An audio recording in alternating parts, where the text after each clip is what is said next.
8 stories that prove the universe has a wicked sense of humor. 1.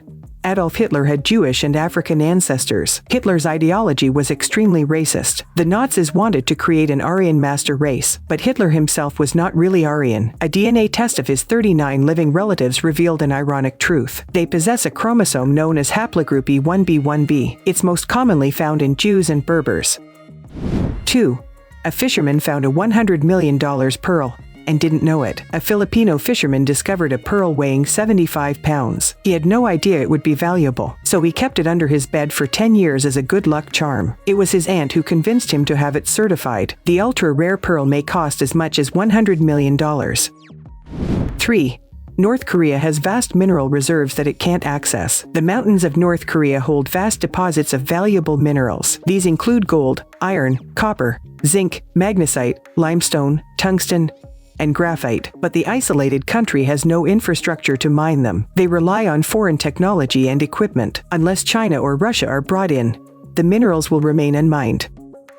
4. A man accidentally bought the original copy of the Declaration of Independence for $4. In 1989, a Philadelphia man purchased an old painting. He paid $4 for it at a flea market. When he removed the canvas, the frame fell apart. Hidden behind the painting was the Declaration of Independence. It was one of the 200 original printed copies from 1776. In 1991, the document fetched $2,420,000 at Sotheby's. 5.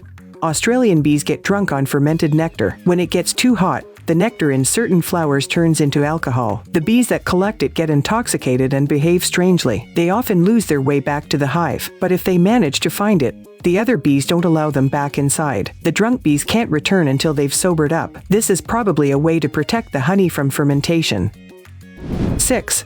The BBC once convinced thousands of people that spaghetti grows on trees. On April Fool's Day 1957, the BBC broadcast a 3-minute video. It showed spaghetti harvest in Ticino, Switzerland. The video looked like a typical BBC documentary. After the segment aired, hundreds of people called the BBC. They inquired about the prospect of growing their own spaghetti. Their official response was to place a sprig of spaghetti in a tin of tomato sauce and hope for the best. 7.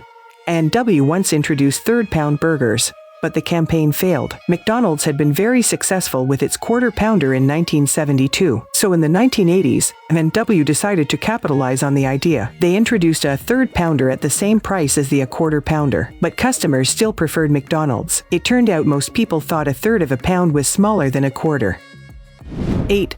A lawyer once shot himself trying to prove his client's innocence. Clement Vallandigham was a prominent American politician. He was also a lawyer, and his last case came in 1871. Vallandigham was representing a client accused of killing a man in a barroom brawl. The lawyer argued that the victim had accidentally shot himself. The victim had been drawing the pistol from his pocket while kneeling. Vallandigham was conferring with fellow defense attorneys in his hotel room. He showed them how he'd demonstrate his argument to the jury. It worked, and he fatally shot himself in the stomach.